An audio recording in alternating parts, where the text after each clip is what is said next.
क्या आपको पता है पानी में नमक मिलाने से उसका क्वथनांक बढ़ जाता है, हिमांक में कमी आ जाती है और उसका वाष्प भी घट जाता है। इन चारों घटनाओं के पीछे एक ही कॉन्सेप्ट है, अणुसंख्यक गुणधर्म। आज इस लेक्चर में हम इसी कॉन्सेप्ट को समझेंगे। अगर आपको ये समझ आ गया तो चैप्टर नंबर 1 आपको पूरा कंप्लीट हो जाएगा। तो नमस्कार विद्यार्थियों, आप देख रहे हैं बीआर केमिस्ट्री क्लासेस और मैं हूं बीआर सर। इस लेक्चर सीरीज में हम पढ़ रहे हैं कंपनी एनसीईआरटी को।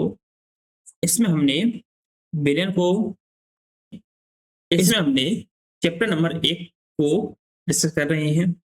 इसमें हमारा आखिरी लेक्चर होने वाला है। इससे पहले हमने 8 लेक्चर डिस्कस कर लिए हैं। अगर आपने वो नहीं देखे तो प्लीज जाइए और उन लेक्चर को भी देखिए। ये हमारा लेक्चर नंबर 9 है। लेक्चर नंबर 9 है और इस सीरीज का आखिरी लेक्चर है। इसके बाद चैप्टर नंबर 1 पूरा हो जाएगा। चलिए, तो आज इस लेक्चर में पढ़ेंगे क्या वो देखते हैं।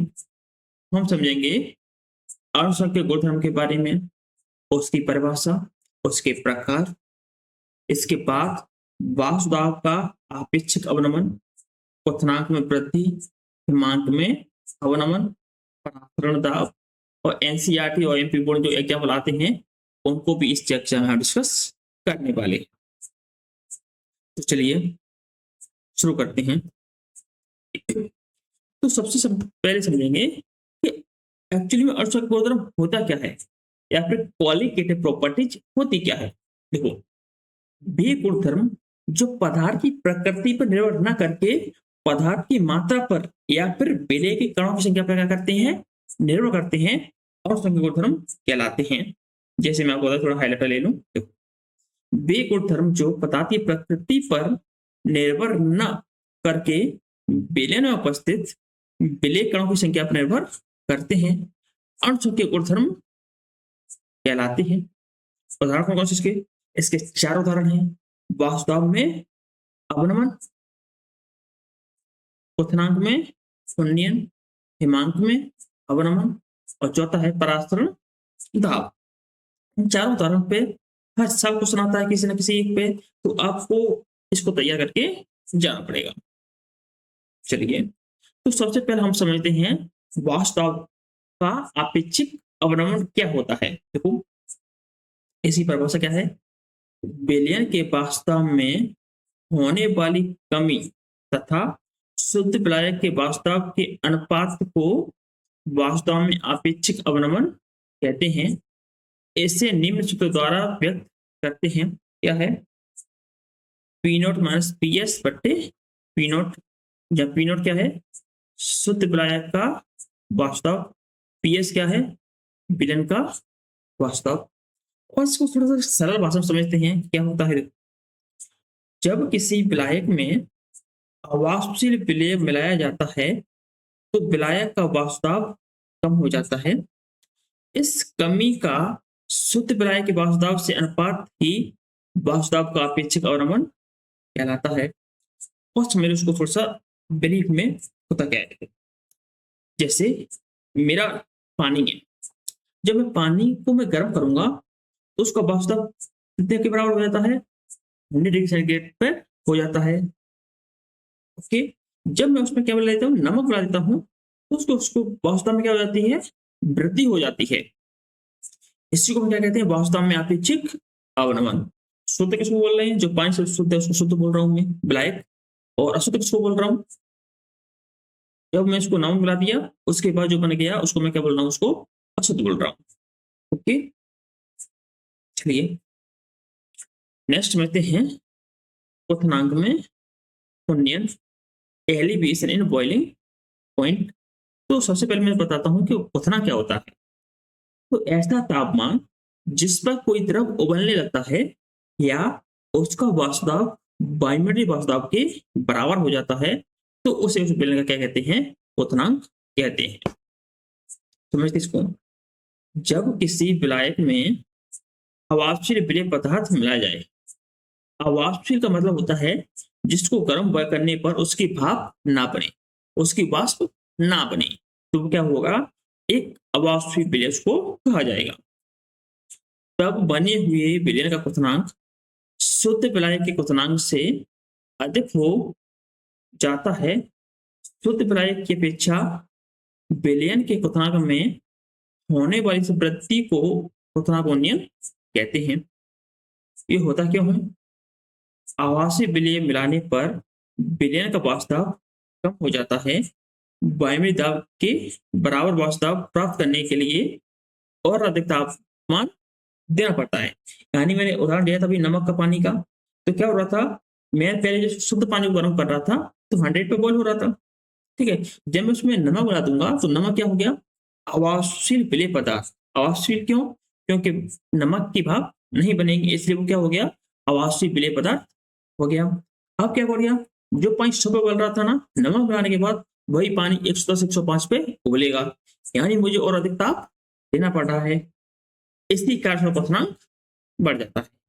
इसको दर्शा कैसे को डेल्टा टीबी से दर्शाते हैं। ओके, नेक्स्ट समझते हैं। आई थिंक ये समझ आ गया होगा। अगर आपको कोई क्वेश्चन बनता है, डाउट बनता है, तो आपका कमेंट बॉक्स खाली है, उसको उसमें अपने डाउट को कमेंट कीजिए। नेक्स्ट समझते हैं अपन उसको मोलल क्वथनांक उन्नयन स्थिरांक। ये बहुत इंपॉर्टेंट है। कैसी परिभाषा, 1000 ग्राम विलायक में सिर्फ 1 मोल आवासीय विलय घोलने पर विलयन क्वथनांक में जितनी वृद्धि होती है उसे मोलर क्वथनांक उन्नयन स्थिरांक कहते हैं। इसे केबी से प्रदर्शित करते हैं। यानी एक स्टैंडर्ड वैल्यू ले जाए तो उसको क्या होगा, एक स्थिरांक कहेंगे। इसमें संबंध क्या है, डेल्टा टीबी समानुपाती एम। अगर समानुपाती का निशान हटेगा तो क्या आ जाएगा, एक इस तरह का आ जाएगा, इसे केबी कहेंगे। तो क्या हो जाएगा, delta T B equals to K B into M. M क्या है, 1 मोल कोई पदार्थ है। चलिए इस पे एक बार सब कुछ लेते हैं आपको। नेक्स्ट स्टेज, हिमांक में अवनमन। तो सबसे पहले अवनमन से पहले मैं बताऊंगा आपको कि हिमांक क्या होता है। तो समझिए, ऐसा तापमान जिस पर कोई द्रव जम जाता है तो उसको क्या कहेंगे अपन, हिमांक कहेंगे। अब हिमांक अवनमन क्या होता है, शुद्ध विलायक में और विलायक के हिमांक में जो अंतर आएगा उसको अपन क्या कहेंगे, हिमांक में अवनमन। इसकी परिभाषा देखते हैं। देखो, जब किसी विलायक में आवासीय विलय पदार्थ मिलाया जाता है तब विलयन का हिमांक शुद्ध विलायक के हिमांक की अपेक्षा कम हो जाता है। अंतर आएगा उसमें, शुद्ध विलायक की तुलना में हिमांक में होने वाली इस कमी को क्या कहते हैं, हिमांक में अवनमन कहते हैं। इसे डेल्टा टीएफ से प्रदर्शित करते हैं।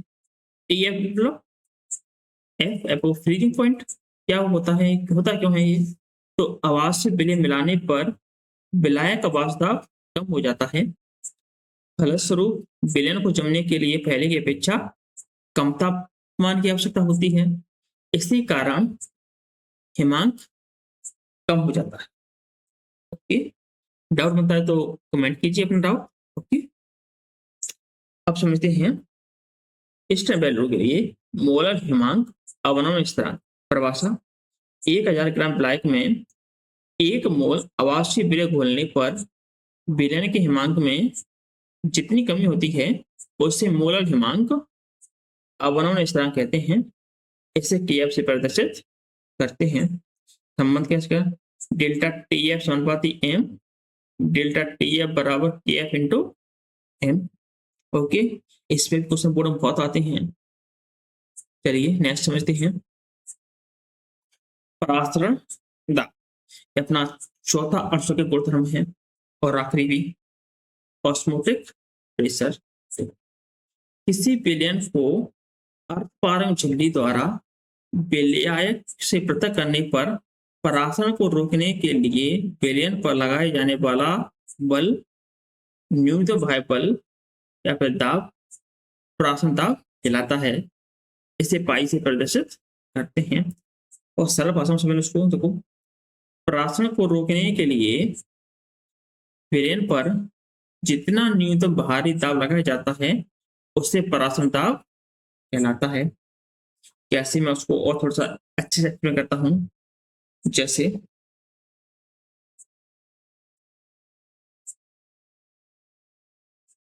तो मेरे पास कोई बीकर है, ए आधा पारक में जल्दी है,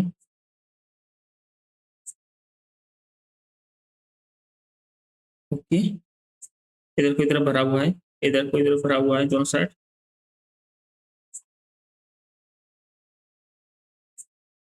इधर भरा हुआ है। देखो, ना तो ये वाला तरफ इधर जाएगा, ना ही ये वाला तरफ इधर जाएगा। क्यों नहीं जाएगा? तो हम इस पे क्या लगा रहे हैं, दाब लगा रहे हैं ऊपर से। कितना दाब लगा रहे हैं कि ये अणु ना तो इधर जाए, ना ये अणु इधर आए। इस दाब को क्या कहेंगे अपन, परासरण दाब। यानी अपन परासरण की क्रिया को रोकने के लिए जो न्यूनतम दाब लगा रहे हैं, उसी को हम क्या कहेंगे, परासरण दाब कहेंगे। आई थिंक क्लियर हो गए कुछ एक डाउट। चलिए नेक्स्ट समझते हैं। ओके, तो हम अभी तक हमने क्या पढ़ लिया, देखो आपने पढ़ लिया विलयन पढ़ लिया, विलय पढ़ लिया, विलायक पढ़ लिया, विलयन की प्रकार पढ़ ली, सांद्रता पढ़ ली, द्रव्यमान प्रश्न पढ़ लिया, आयतन प्रश्न पढ़ लिया, पीपीएम पढ़ लिया, मोलस पढ़ लिया, मोलरता पढ़ लिया, नॉर्मलता पढ़ लिया, हेनरी लॉ पढ़ लिया, राउट्स का नियम पढ़ लिया और 800 के गुणधर्म हमने इसी लेक्चर में कंप्लीट किए हैं। ओके, यहीं पे क्वेश्चन आते हैं और भी समझ लेते हैं। ओके, तो हेनरी का नियम, राउल्ट का नियम, आपके बोर्ड के हिसाब से क्वेश्चन इंपोर्टेंट क्वेश्चन है, आ जाते हैं ये।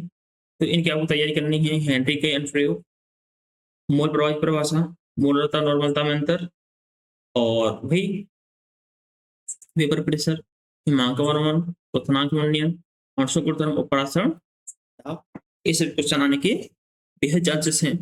सिर्फ 10 क्वेश्चन है जो आपको याद करके जाने हैं। ये आपके लिए होमवर्क है। ये पहला क्वेश्चन क्या है, अंशों के गुणधर्म किस पर निर्भर करते हैं, डेल्टा टीवी किसे प्रदर्शित करता है, ये अब किस तरह के, पाई किसे दर्शाता है, हेनरी लॉ किससे संबंधित है। इन सभी क्वेश्चन आपको कमेंट करने हैं कमेंट बॉक्स में। ओके, ठीक है, छोटे छोटे क्वेश्चन आंसर हैं तो आप कमेंट में कर सकते हैं। तो आप कोशिश कीजिए इनको करने की, इससे हमें भी पता चलेगा कि जो मैं क्वेश्चन पढ़ा रहा हूँ आपके समझ में आ रहा है कि नहीं आ रहा। ओके, तो इसको जरूर कीजिएगा। और अगर आपको वीडियो पसंद आती है तो वीडियो को लाइक करें, कमेंट करें, अपना डाउट जरूर पूछें, शेयर करें से अपने दोस्तों के साथ, और बीए केमिस्ट्री क्लासेस को सब्सक्राइब करें, बेल आइकन को जरूर दबाएं, इससे आपको सबसे पहले वीडियो मिल जाए। हमारी आपकी सफलता ही हमारा क्या है, लक्ष्य है। मैं हूं बी आर सर और हम देख रहे हैं BA chemistry classes Madhya Pradesh board के लिए हिंदी माध्यम में। तो ऐसे ही पढ़ते रहिए, इस वीडियो प्यार दीजिए, और हम मिलते हैं नेक्स्ट लेक्चर में। नेक्स्ट लेक्चर पे हम स्टार्ट करेंगे इलेक्ट्रोकेमिस्ट्री को, विद्युत रसायन को। ओके, तो मिलते हैं नेक्स्ट वीडियो में। जब तक के लिए थैंक यू, गुड बाय, जय हिंद, जय भारत।